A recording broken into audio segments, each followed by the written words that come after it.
Assalamualaikum warahmatullahi wabarakatuh. Saya Indra Septianto dari kelas Prosus semester 5 akan menjelaskan seluruh materi yang disampaikan di sistem telekomunikasi. Yang pertama, materi 1 ada pengantar dasar telekomunikasi. Pengantar dasar telekomunikasi itu ada dua.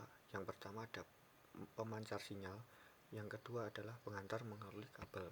Nah, pengantar sinyal pasti kita sudah tahu, tower-tower yang ada di sekitar kita itu termasuk pengantar dasar telekomunikasi melalui pemancar sinyal. Jadi ada suatu tempat yang mentransferkan data kepada tower, kemudian tower menerimanya dan memancarkan sinyal itu ke area-area yang bisa dikatakan terjangkau oleh alat-alat telekomunikasi yang lain yang kita tuju untuk ditransferkan data. Jadi tower ini sebagai pemancar datanya. Kemudian melalui kabel, yaitu kabel UTP, koaksial, dan fiber optik. Yang utama kabel UTP pasti kita udah pernah lihat yang ada di wifi sekarang, yaitu kabel berisi 8 dengan warna-warnanya dengan konektornya RJ45. Lumayan bagus untuk mentransferkan data. Dan yang kemudian untuk koaksial, yaitu berinti 1 dan memiliki shielded atau groundingnya ini sebagai pengaman noise. Jadi koaksial ini bagus untuk mentransferkan suara atau video karena dia memiliki noise yang sedikit karena ada groundingnya atau pengamannya. Kemudian ada kabel fiber optik, adalah kabel yang paling modern atau terobosan terbaru karena dia menggunakan serat kaca. Keunggulannya adalah noise-nya sangat sedikit, gangguan dari luarnya, dan kemudian pentransferan datanya lebih cepat karena dia menggunakan kecepatan cahaya karena intinya itu dari kaca, jadi mentransferkan cahayanya itu lebih cepat. Kemudian materi 2 ada badan regulasi telekomunikasi. Jadi telekomunikasi itu ada badan regulasi yang mengatur. Badan regulasi dunia itu namanya ITU, International Telecommunication Union, yang di Indonesia itu BRTI. Nah, seperti ini. Dua badan ini yang mengatur regulasi-regulasi yang ada di telekomunikasi, mana yang boleh dilakukan, mana yang tidak. Kemudian yang ketiga materi sinyal dalam sistem telekomunikasi. Nah, kita pasti sudah tahu kan, sinyal itu ada dua jenis, yaitu sinyal digital dan sinyal analog. Sinyal digital adalah sinyal data berbentuk pulsa yang mengalami perubahan yang tiba-tiba, mempunyai besaran 0 dan 1. Nah, makanya besarannya 0 dan 1 itu sinyal digital ini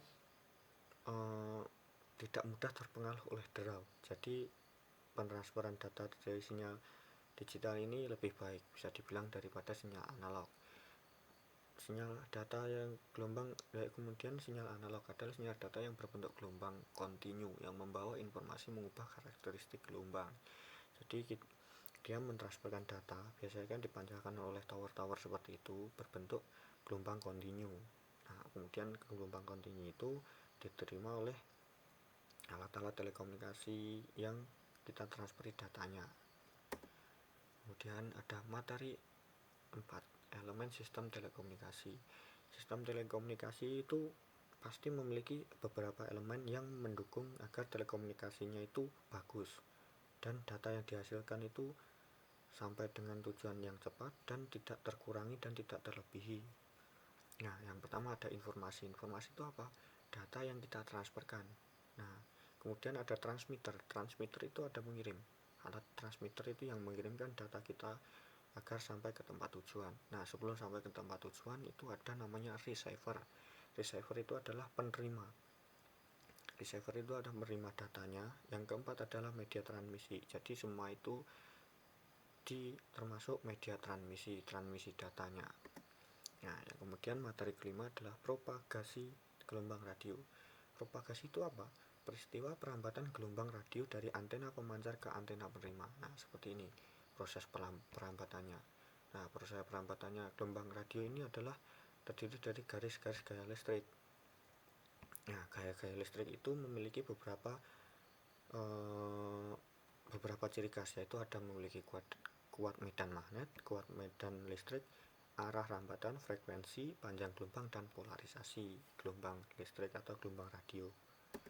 Nah, kemudian kita masuk ke materi 6, yaitu media transmisi. Nah, tadi kan transmisi data. Pengertian media transmisi adalah media-media untuk mengirimkan data atau informasi dari satu tempat ke tempat lainnya. Kita memerlukan sebuah media yang membawa data kita. Yang pertama ada media yang dituntun. Media yang dituntun itu bisa dibilang media yang mentransferkannya itu membutuhkan sebuah benda fisik. Nah, bisa dibilang benda fisik itu adalah kabel tadi yang saya jelaskan di awal, yaitu ada kabel UTP, kabel koaksial, dan kabel fiber optik. Nah, selanjutnya ada frekuensi menggunakan radio. Adalah media transmisi yang menggunakan gelombang elektromagnetik yang kisaran frekuensinya di antara 3 kHz hingga 300 GHz. Nah, seperti ini menggunakan tower pemancar dari satu tempat yang mentransferkan, kemudian tower pemancar menerimanya dan memancarkan lagi ke daerah jarak-jarak tertentu yang bisa diterima sebuah alat komunikasi. Seperti itu untuk frekuensi radio. Nah, kemudian kita masuk ke materi 7-nya, yaitu dasar topologi jaringan.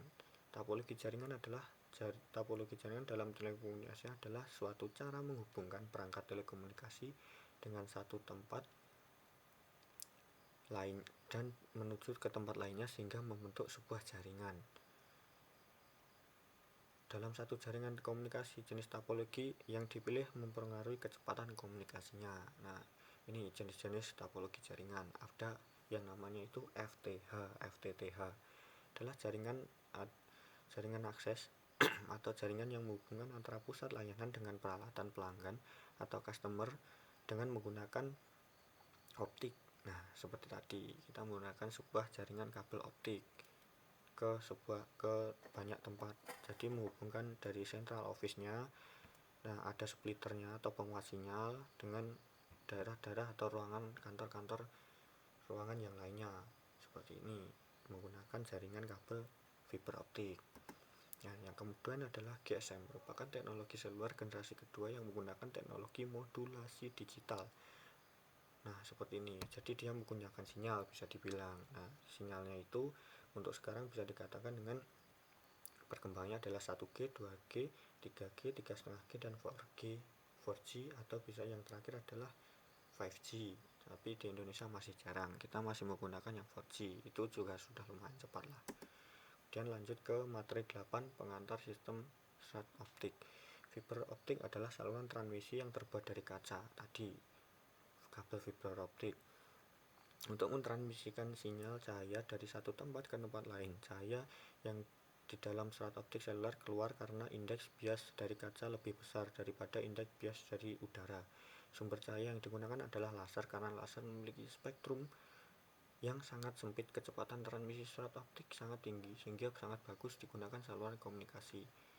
Nah, jadi pada inti serat optiknya itu kan kaca. Nah, di ujungnya kabel serat kaca itu ditembakkan sebuah laser yang membawa data kita. Jadi cahayanya itu mantul-mantul di dalam inti serat optik itu, serat kacanya itu. Jadi dia memantul-mantul akan sampai ke tujuannya.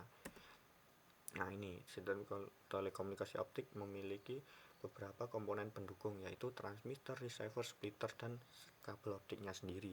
Splitternya ini bisa tidak selalu harus dipakai karena tergantung jarak. Jika jaraknya jauh, kita harus menggunakan splitter dan ditaruh pada tengah-tengah jarak yang ada kita itu. Untuk lanjut, kita ke materi 9 adalah sistem telekomunikasi menggunakan satelit. Satelit adalah benda yang mengorbit benda lain dengan periode revolusi rotasi tentu. Sistem telekomunikasi satelit adalah buatan yang dipasang di angkasa dengan tujuan ke telekomunikasi menggunakan radio pada frekuensi gelombang mikro.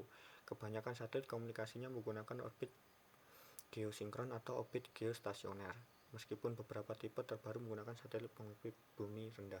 Nah, jadi seperti ini gambarnya. Ada stasiun bumi pengirim sinyal data yang ditembakkan ke udara dan diterima oleh satelit. Nah, maka tugas satelit ini akan memancarkan balik ke bumi. Sinyalnya itu dipancarkan balik ke bumi dan diterima oleh stasiun bumi penerimanya. Jadi, mengapa satelit ini berguna seperti ini? Karena satelit itu jangkauannya lebih luas karena dia berada di luar angkasa yang tinggi dan ditembakkan datanya itu ke atas kembali lagi, jadi jangkauannya lebih luas.